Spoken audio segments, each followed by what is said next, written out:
Ya, kalau gitu kita mulai saja perkuliahan hari ini.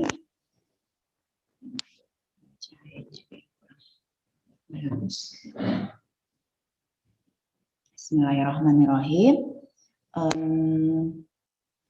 Adik-adik semua ya, hari ini kita sebenarnya bukan mengulang ya, walaupun judulnya masih sama, ini tentang sistem informasi kesehatan. Akan tetapi ini akan lebih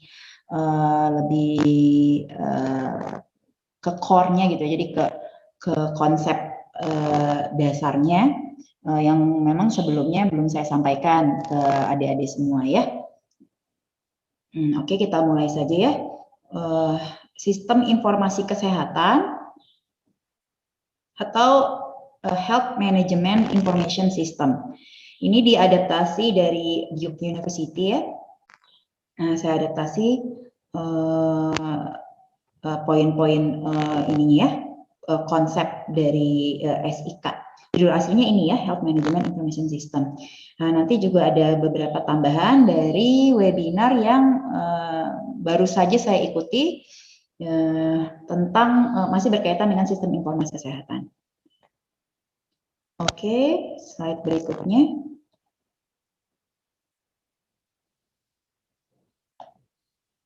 Oke, sebelum kita memulai memasuki tentang inti dari sistem informasi kesehatan ini, ada baiknya kita mempelajari dulu ya tentang objektif dari pembelajaran hari ini. Jadi tujuan pembelajaran hari ini itu apa? Itu penting untuk membuka perkuliahan hari ini. Yang ada 5 ya poin objektif yang akan kita mudah-mudahan bisa adik-adik pahami untuk hari ini. Yang pertama adalah mengenai definisi dari manajemen informasi, lalu sistem informasi, dan juga informatics. Minimal adik-adik bisa membedakan ketiga istilah tersebut. Ya. Lalu yang kedua menjelaskan tentang ini yang paling pentingnya ya. Jadi konsep teoretikal dasar, basic theoretical concept yang melandasi aplikasi informatics.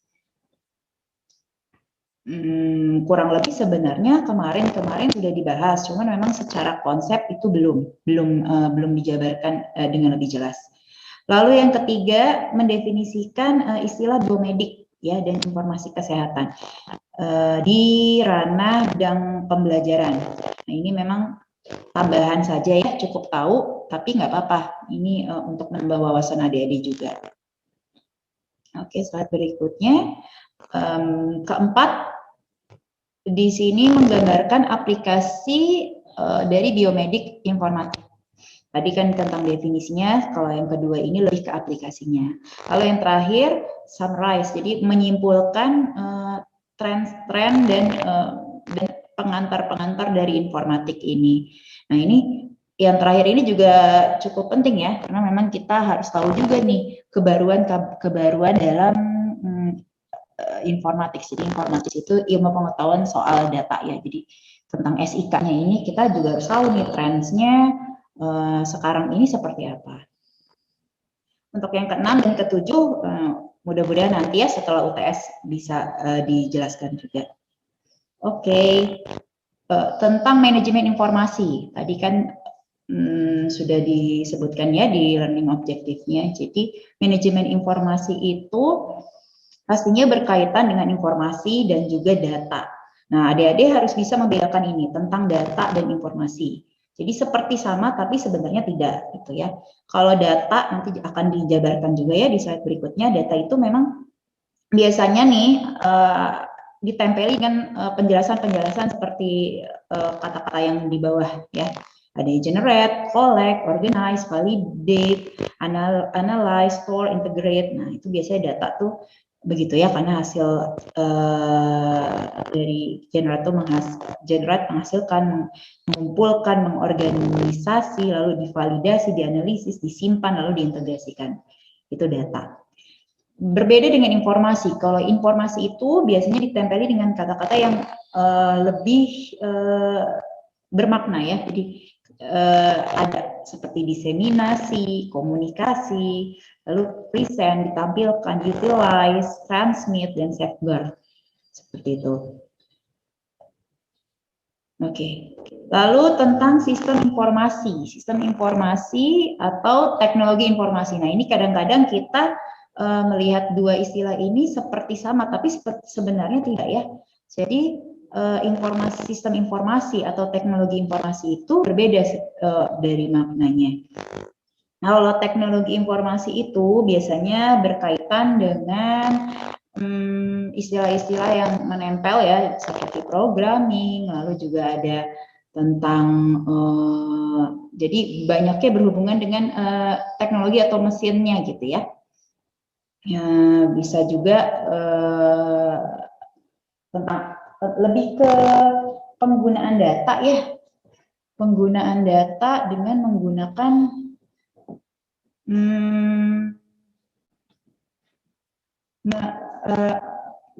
jadi machine tools ya kalau istilah ininya ya. Jadi ya yang berbau teknologi gitu. Sedangkan kalau information system itu jauh lebih luas daripada teknologi informasi ya. Kalau sistem informasi itu pengertiannya lebih ke sistem yang terotomasi. Jadi dia juga menggunakan, maksudnya berhubungan dengan komputer, tapi lebih ke fungsi dari komputernya. Jadi hardware dan software komputer itu bagaimana untuk menerima data, lalu memprosesnya dan menghasilkan sebuah data. Jadi sebenarnya dari segi pengertian juga bisa kita lihat ya, sistem informasi itu jauh lebih luas daripada teknologi informasi. Jadi bisa dibilang teknologi informasi itu di bawah sistem informasi. Kurang lebih seperti itu.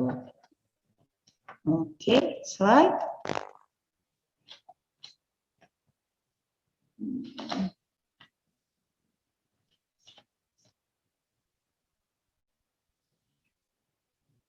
Nah, ini mengenai data, informasi, knowledge, dan wisdom. Jadi, mereka ini sebenarnya ada hierarkinya ya. Jadi, kalau dari hierarkinya itu yang paling bawah itu adalah data. Dan paling atasnya adalah wisdom, kebijakan. Nah, data itu kalau dari segi pengertiannya lebih ke simbol, fakta, terus pengukuran-pengukuran, begitu ya, didapatkan dari pengukuran-pengukuran. Contohnya mungkin kalau nanti kita kasih contoh ya supaya adik-adik bisa kegambar ya. Lalu informasi, kalau informasi itu mengenai data yang diproses supaya nantinya bisa bermanfaat. Jadi data yang punya makna, punya dampak. Nah, itu namanya informasi. Dari informasi itu kita bisa mendapatkan 4W ya. Who, what, when, where. Nah, itu informasi sifatnya ya. Lalu yang ketiga naik ke atas adalah knowledge atau ilmu pengetahuan. Nah, ilmu pengetahuan ini lebih tinggi lagi daripada informasi tingkatnya. Dia sudah bisa diaplikasikan gitu. Jadi tidak hanya bermakna tapi sudah bisa digunakan. Nah, ini untuk bisa menjawab pertanyaan how, bagaimana. Yang terakhir adalah wisdom kebijakan. Ini untuk lebih atas lagi ya, jadi yang paling atas dari hierarki data ini ya. Nah, ini untuk bisa menjawab pertanyaan why, mengapa. Kurang lebih seperti itu ya, untuk memahami hierarki dari data ini. Nah, kalau contoh realnya di dunia kesehatan nih, misalnya ya, saya ambil karena saya dokter ya, kita ambil contohnya tentang penyakit nih, misalnya data kalau di rumah sakit itu ada data penyakit, misalkan jumlah pasien yang menderita darah tinggi, hipertensi atau diabetes. Nah, itu nanti kita kumpulkan berapa sih jumlah pasiennya nih di rumah sakit X misalkan. Nah, itu data pengukuran jumlah itu tuh namanya data jumlah pasiennya. Kemudian nanti dari data jumlah pasien hipertensi misalkan dikumpulkan nih dengan penyakit yang lain seperti penyakit tadi diabetes mellitus kencing manis, lalu ada penyakit dislipidemia. Nah, itu penyakit-penyakit kronis ya dikumpulkan. Nah, itu kita misalkan ingin membuat tabel nih 10 penyakit tertinggi komorbid COVID misalkan ya, karena lagi sekarang nih karena masa pandemi ya, kita hubungkan dengan COVID. Nah, itu kalau sudah bentuknya 10 penyakit kronis komorbid COVID, nah itu sudah menjadi sesuatu yang bermakna. Jadi bukan data lagi, namanya informasi. Gitu. Nanti dari situ, dari tadi 10 data penyakit itu kita gunakan untuk akhirnya bisa kita gunakan untuk misalkan kita ada keperluan untuk rumah sakit penyuluhan gitu, untuk menyampaikan informasi mengenai bagaimana sih supaya pasien-pasien kronis itu tidak mudah terkena COVID gitu. Nah, kita berikan penyuluhan nih, misalkan kita ingin kasih penyuluhan kepada pasien-pasien yang terkena darah tinggi, misalnya hipertensi. Nah, kita bisa ambil dari data tadi ya, dari informasi tadi, terus kita gunakan untuk melakukan penyuluhan di misalnya di poli yang khusus penyakit dalam ya, kalau hipertensi. Nah, kita nanti kasih penyuluhan mengenai COVID, bagaimana caranya supaya menurunkan resiko terkena COVID pada penderita hipertensi. Nah, bisa seperti itu untuk knowledge ya. Sedangkan kalau untuk kebijakan itu biasanya berhubungan dengan undang-undang, perundang-undangan. Nah, itu lebih tinggi lagi ya, kebijakan gitu ya, kebijakan undang-undang itu kayak Permenkes, terus undang-undang Menkes ya, seperti itu. Nah, ini tentang teori fundamental dari informatik. Jadi informatik itu kan pengertiannya ilmu pengetahuan yang membahas tentang informasi. Gitu. Jadi kalau informasi tadi data yang bermakna, nah ada ilmu yang membahas tentang informasi itu namanya informatik kalau di luar ya disebutnya. Jadi teori ini bapak teorinya ya, bapak teorem informatik ini namanya Fredman ya. Dia ada bukunya juga nih tahun 2009 ya. Jadi Fredman ini berpendapat dan juga sudah pastinya sudah ada risetnya ya, ketika ke komputer, kemampuan komputer nih digabungkan dengan analisa berpikir manusia, itu akan lebih besar manfaatnya, lebih besar dampak positifnya dibandingkan ketika hanya dari pola pikir manusia aja gitu. Jadi ketika pola pikir manusia digabungkan dengan pola pikir komputer, itu jauh lebih besar ya manfaatnya. Nah, ini mengenai di mana aja sih biasanya dibutuhkan nih teknologi informasi ini, ranah apa saja. Nah, biasanya seperti ya salah satunya healthcare ya, pelayanan kesehatan, tapi selain itu bisa jadi di dunia entertainment, terus di hukum, dan juga bidang-bidang lain yang memang butuh teknologi komputer. Seperti itu. Nah, ini sekilas mengenai biomedical informatik. Nah, biomedical informatik itu dia adalah suatu bidang interdisiplin ya, yang mempelajari penggunaan data-data biomedis, selalu informasi, knowledge untuk kepentingan ilmiah, scientific inquiry ya, terus untuk memecahkan masalah dan juga untuk mengambil keputusan. Yang tujuannya sebenarnya semuanya itu adalah untuk meningkatkan kesehatan manusia. Kalau menurut Southlife dan Lewis, kurang lebih sama juga ya, di scientific field yang that deals with biomedical information, data and knowledge dari their storage, retrieval, and optimal use for problem solving and decision making. Oke, ini bagan ya, bagan gambar yang menunjukkan bagaimana posisi dari biomedical informatik. Ini kalau kita bisa lihat di sebelah kiri ini adalah ini hierarki dari susunan tubuh manusia, bisa ya lebih ke tubuh manusia ya, tapi makhluk hidup kurang lebih seperti ini ya, dari molekul yang paling kecil ke gen, protein, subselular, sel, tisu, organ, individual, population. Nah, kalau di biomedical informatik ini bagian-bagian yang paling kecil ini dari mulai molekul sampai sel itu dinamakan bioinformatik. Semakin ke atas menjadi imaging informatik, lalu menjadi clinical informatik, sampai akhirnya kalau di tingkat populasi menjadi public health informatik, jadi kesehatan masyarakat. Nah, biomedical informatik ini nanti menghubungkan itu semua ya, tentang public health informatik dihubungkan dengan teknologi komputer. Di sini juga ada tentang epidemiologi, statistik, ya, jadi banyak melibatkan bidang keilmuan.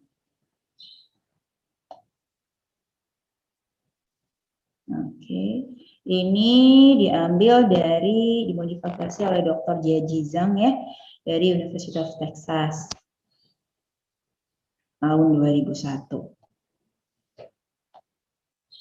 Oke, ini tren tadi seperti yang saya bilang, ini juga cukup penting, memang harus tahu adik-adik, tren di informatik kesehatan.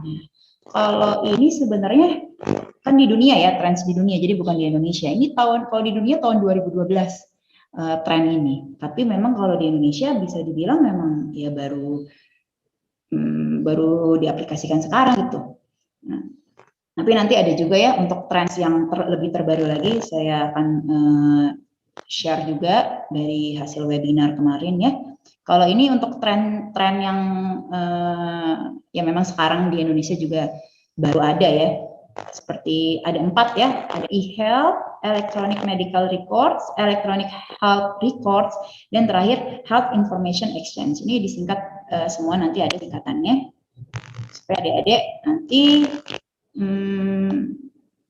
ini ya, maksudnya mudeng gitu kalau ada istilah ini, oh ini itu tentang e-health berarti electronic health ya gitu. Harus update gitu dengan istilah-istilah yang kekinian tentang informasi kesehatan. Nah, ini kalau e-health menurut definisinya menurut WHO itu adalah penggunaan informasi dan teknologi komunikasi untuk kesehatan dengan berbagai tujuan. Kurang lebih hampir sama dengan definisi dari HIMSS, penggunaan internet atau teknologi terhadap pelayanan kesehatan dengan berbagai macam tujuan dan objektif. e-health. Nah, kalau ini electronic medical record atau kalau punten balik ke belakangnya, kalau e-health itu biar adik-adik juga lebih tergambar.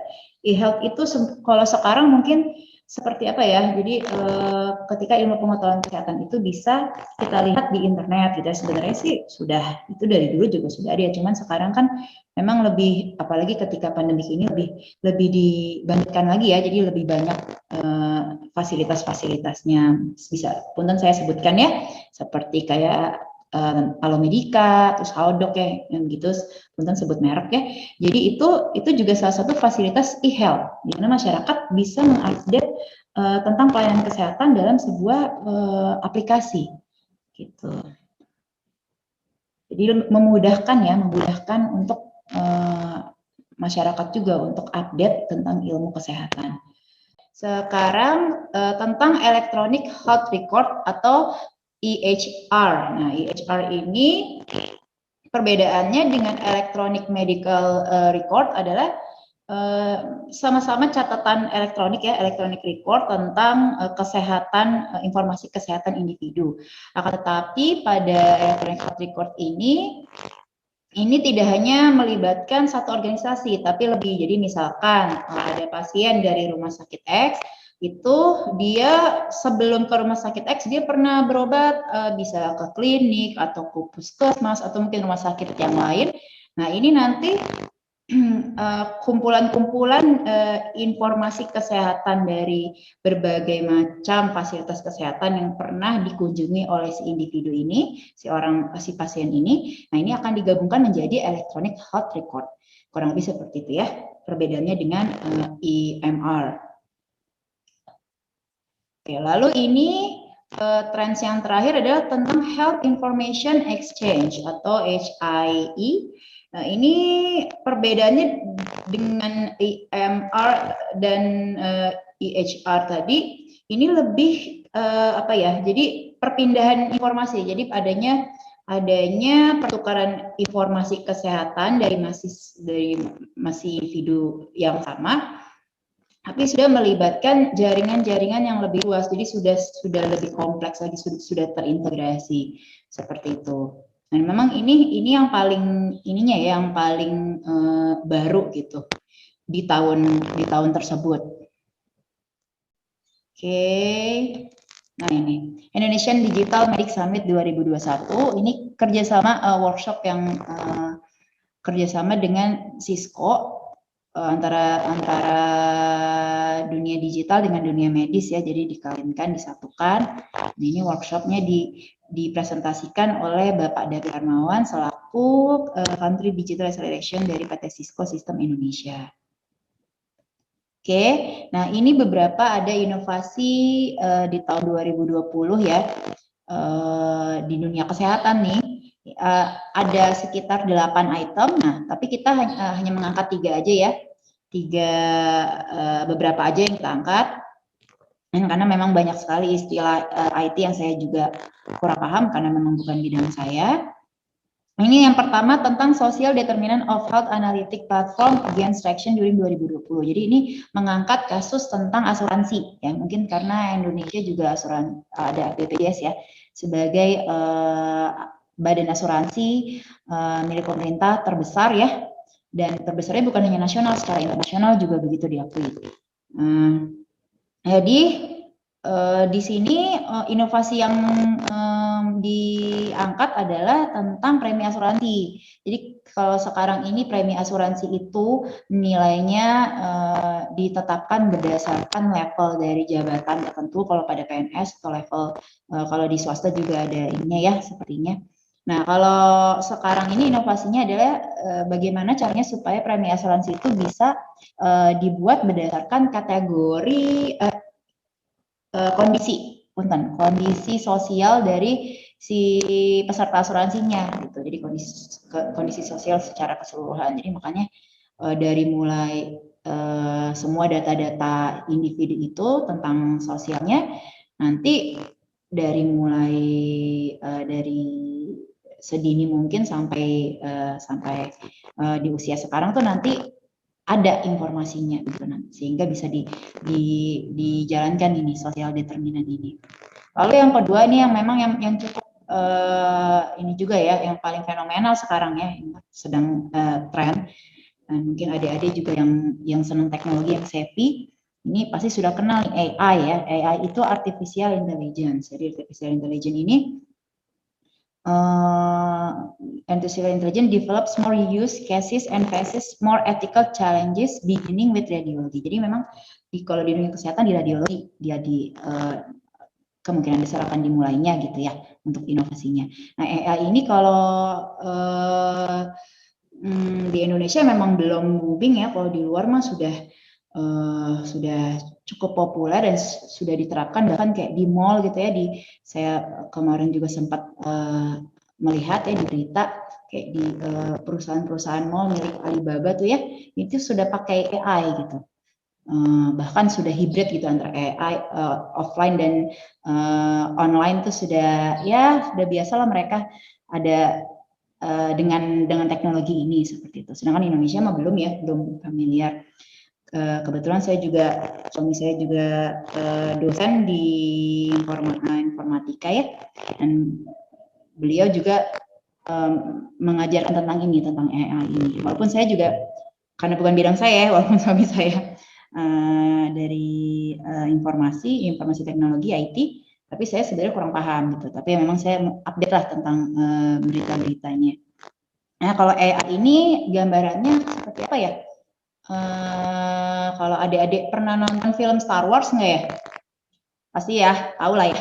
Kan filmnya cukup booming. Nah itu tuh kalau komunikasi antar orang-orang di sana tuh kayak antar Jedi-nya tuh, itu kan mereka pakai kayak apa ya? Kayak semacam avatar. Nah kayak gitulah AI itu ya.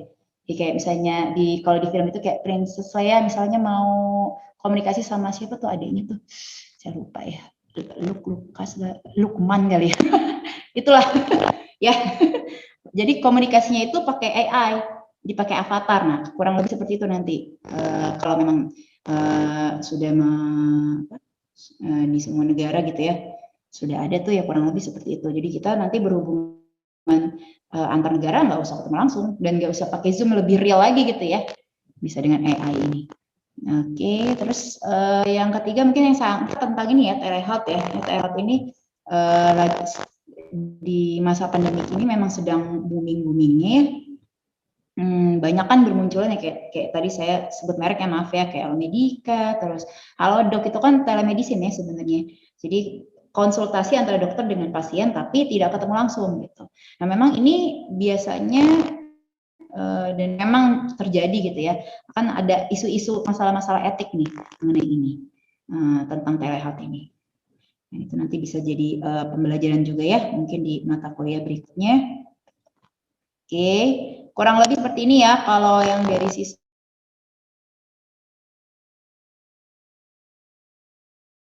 inovasi-inovasi diterapkan di rumah sakit ini.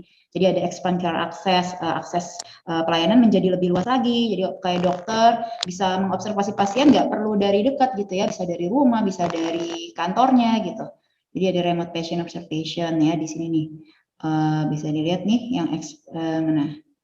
Nah ini ya expand care access ya. Jadi bisa mengobservasi dari jarak dekat, dari jarak jauh. Lalu data driven care delivery. Jadi data-data itu juga sekarang dengan inovasi-inovasi dari IT ya, itu bisa adanya integrasi medical device integration. Kayak kalau sekarang tuh mungkin rekam medis ya yang lebih kelihatan ya. Rekam medis itu kan kalau sekarang masih pakai gudang penyimpanan yang memang membutuhkan banyak tempat ya gitu, terus juga pencariannya juga sulit karena kan harus dicari gitu ya, dan juga butuh sumber daya manusia untuk menjaga si berkas-berkas ya rekam medisnya itu. Nah, kalau nanti dengan bantuan inovasi-inovasi dari teknologi ini, hal itu bisa digantikan oleh komputer gitu. Walaupun tetap dengan tadi ya, pastinya butuh juga sumber daya manusia yang mumpuni untuk menjalankan komputer yang mengintegrasikan data-data kesehatan tersebut.